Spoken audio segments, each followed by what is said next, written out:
दोस्तों, मेरी दीदी की डिलीवरी के वक़्त जब मैं अपने जीजू के घर गई, उसके बाद तो मेरे जीजू ने मुझे इतनी बार किया कि मैं क्या ही बताऊँ। कभी घोड़ी बनाकर तो कभी बाथरूम में खड़े-खड़े ही चलो, सब शुरू शुरू करती हूँ और आप लोगों को पूरी कहानी बताती हूँ।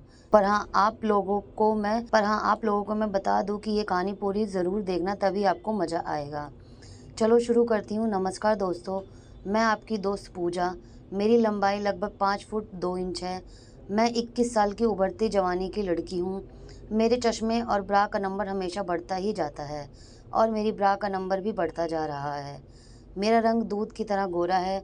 दोस्तों, यह साली जीजा कहानी उस समय की है जब मेरी दीदी गर्भवती थी और उनका बच्चा होने वाला था। उस समय जीजू ने दीदी से कहा कि कुछ दिन के लिए पूजा को बुला लो तो कुछ मदद मिल जाएगी, और वैसे भी तुमको अब घर का काम करने के लिए डॉक्टर ने मना कर दिया है।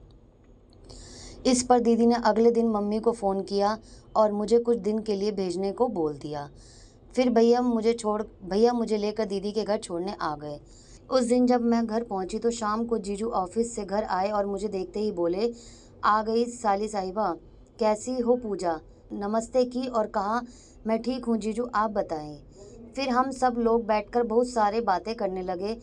तब सर्दियों के दिन थे और ठंड बहुत ज़्यादा थी। रात को सोने की तैयारी होने लगी।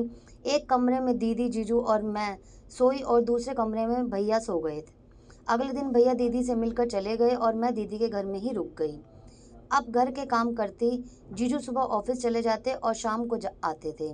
अब जीजू मुझसे बहुत बातें करने लगे थे और मुझे छेड़ते छेड़ते भी रहते थे, और दीदी की ऐसी हालत हो गई तो जीजू बोले, साली जी तुम कहो तो तुम्हें भी ऐसा कर दें। यह बोलकर जीजू हंसते हुए अपने तलवार को खुजलाने लगे। मुझे बहुत शर्म आई। जब मैं किचन में काम करती तो जीजू आकर पीछे से पकड़ लेते और किस करने लगते। कई बार तो मेरे सलवार के अंदर हाथ डालकर सहलाते थे। मैं उनसे कहती, हट जाओ दीदी, आ जाएंगी, तो वो कहते, नहीं आएंगी, बस तुम काम करती रहो। दोस्तों, दीदी के घर के नीचे दीदी की सास और दीदी के देवर रहते थे।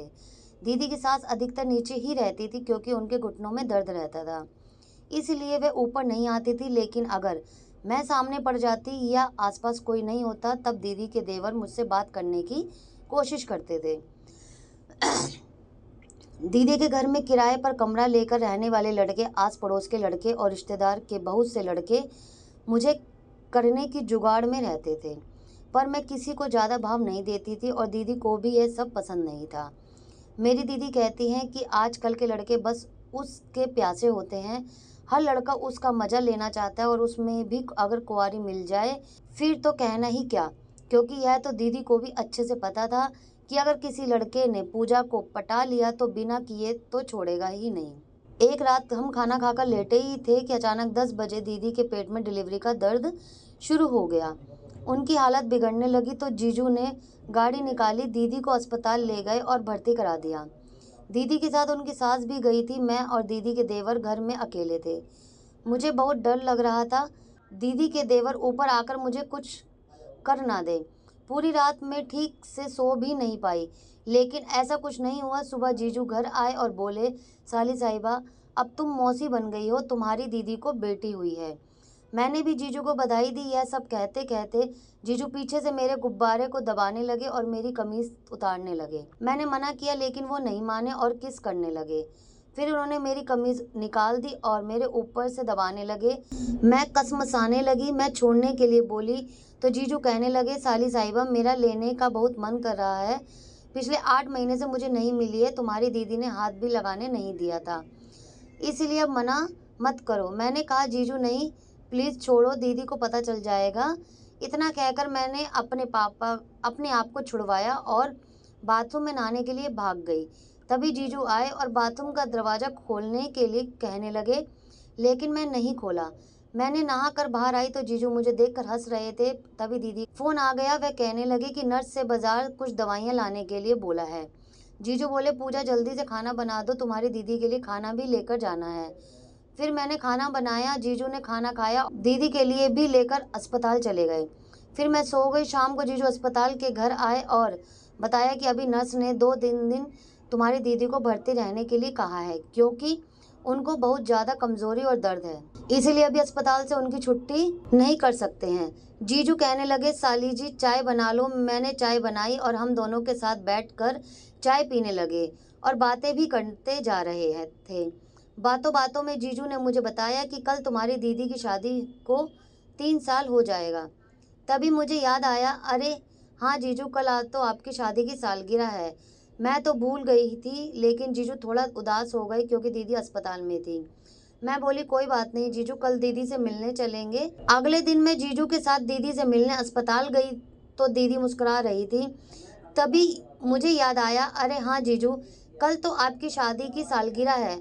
मैं तो भूल ही रही थी, लेकिन जीजू थोड़ा उदास हो गई क्योंकि दीदी अस्पताल में थी। मैं बोली, कोई बात नहीं जीजू, कल दीदी से मिलने चलेंगे।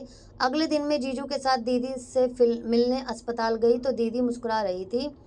जीजू बोले, जान तुम्हें याद है आज हमारी शादी की सालगिरह है? तो दीदी कहने लगी, हाँ मुझे याद है। जीजू ने हैप्पी मैरिज एनिवर्सरी कहते हुए दीदी के माथे पर किस कर दिया। जीजू कहने लगे, जान अगर तुम घर पर होती तो पार्टी करते और खूब इंजॉय करते। तो दीदी मजाक में बोली, मैं घर पर नहीं हूँ तो क्या हुआ, आधी घरवाली तो है ना, घर पर है ना, कोई बात नहीं, जब मैं घर आ जाऊंगी तब हम बाद में कर लेंगे। जीजू अपनी बेटी को गोदी में उठाकर खिलाने लगे और बोले, देखो पूजा, तुम्हारी दीदी ने शादी की सालगिरह पर मुझे कितना बड़ा गिफ्ट दिया है। साली जी आज तुम क्या गिफ्ट दोगी मुझे? यह सुनते ही जीजू मेरी तरफ देखकर हंसने लगे। मैं तभी जीजू के इरादे समझ गई थी। उनका इशारा मेरी लेने के लिए था। वे मुझे करना चाहते थे। शाम को मैं और जीजू घर आ गए। मैं रसोई में गई काम करने तो जीजू ने पीछे से आकर पकड़ लिया और गर्दन पर किस करने लगे। मैंने जीजू को हटाया तो जीजू बोले, नहीं पूजा, आज मत रोको। इतना कहकर उन्होंने मुझे पलटा और गले से लगाया, किसके चिपका लिया और हम दोनों 1 मिनट तक ऐसे ही एक दूसरे से चिपके खड़े रहे। फिर जीजू ने अपने होठ मेरे होठों पर रख दिए और चूसने लगे। करीब 5 मिनट बाद वह अलग हुई। मेरी आंखों में देखते हुए जीजू बोले, जान आज मेरी शादी की 3री सालगिरह है। तुम्हारी दीदी नहीं है तो क्या हुआ, तुम तो हो।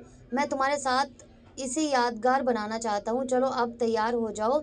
मैंने शर्मा कर सिर नीचे कर लिया। जीजू बोले, पूजा जल्दी से खाना बना लो, मैं तुम्हारी दीदी को दे आऊँ। मैंने जल्दी से खाना बनाया। हम दोनों ने साथ बैठकर खाना खाया और पैक करके जीजू को दे दिया। वह अस्पताल में दीदी को देने चले गए। दीदी के लिए खाना घर से ही जाता था। अब जीजू वापस आए तो उनके साथ एक आदमी आया था। जीजू उसको कमरा सजाने के लिए साथ लेकर आए थे। वह हमारे लिए कमरा सजाने लगा। उस रात घर पर कोई नहीं था। दीदी की सास और दीदी के देवर अस्पताल में दीदी के पास रुके हुए थे। जीजू बोले, जान अब तुम भी तैयार हो जाओ। उन्होंने मुझे दीदी की शादी का लहंगा और गहने सब दे दिए थे। मैं थोड़ी देर में तैयार हो गई। वह आदमी भी कमरा सजा कर जा चुका था। तो जीजू मुझे गोदी में ले गए, उठाकर कमरे में और बिस्तर पर बैठा दिया। पूरे कमरे में गुलाब के फूल की खुशबू आ रही थी। दोस्तों, कसम से मैं किसी दुल्हन से कम नहीं लग रही थी। मुझे ऐसा लग रहा था कि जैसे आज मेरी ही सुहागरात है। मुझे बैठकर जीजू खुद भी तैयार होने चले गए। 10 मिनट बाद जीजू आए। उन्होंने कुर्ता पजामा पहन रखा था। वे बिल्कुल दूल्हा लग रहे थे। अब जीजू मेरे पास आए और मेरा घूंघट उठा कर मेरी आंखों में आंखें डालकर देखने लगे। मैं शर्माने लगी और जीजू से कसकर लिपटी रही। कुछ देर बाद वे अलग हुए और मुझे घुमाकर पीछे से मेरी पीठ, कान, गर्दन, कान की लो पर किस करने लगे। मेरे ब्लाउज की डोरी खींचने लगे। जीजू एक एक करके मेरे गहने उतारने लगे और किस करते जाते। मैं तो उत्तेजित होती जा रही थी। मुझे कुछ कुछ होने लगा था। उसके बाद तो दोस्तों, मेरे जीजू ने मेरे साथ वो सब किया जो एक पति पत्नी करते हैं। मुझे तो ऐसा लग रहा था जैसे कि मेरी ही सुहागरात है। आज उस रात हमने 4 बार किया। फिर जब दीदी घर आ गई तो जीजू मुझे ऊपर वाले कमरे में ले जाकर मेरी करते। जब दीदी सो जाती तो दोस्तों, मैं वहाँ 1 महीने रही और 1 महीने में मेरी पता नहीं कितनी बार जमकर हुई। फिर मम्मी ने दीदी को फ़ोन करके बोला कि अब पूजा को घर भेज दो। एक दिन दीदी कहने लगी, सुनो जी, पूजा इतने दिनों से यहीं रुकी है, पूजा को शॉपिंग तो करा दो। तो जीजू मुझे बाज़ार ले गए और अच्छा सा सूट कुर्ती जीजू ने मुझे दिलवाई। घर आकर मैंने सूट कुर्ती दीदी को दिखाया, जो कि उन्हें भी अच्छा लगा। दोस्तों, अब मैं अपने जीजा से मज़ा लेकर मैं अपने घर आ गई। जब जीजू फ़ोन पर बात करते हैं तो बोलते हैं, साली जी यहाँ कब आ रही हो? यहाँ आ जाओ, फिर तुम्हारी ढंग से कसरत करूँगा। इसके बाद और भी मौकों पर मेरी हुई, जिसकी कहानी मैं बाद में लिखूंगी।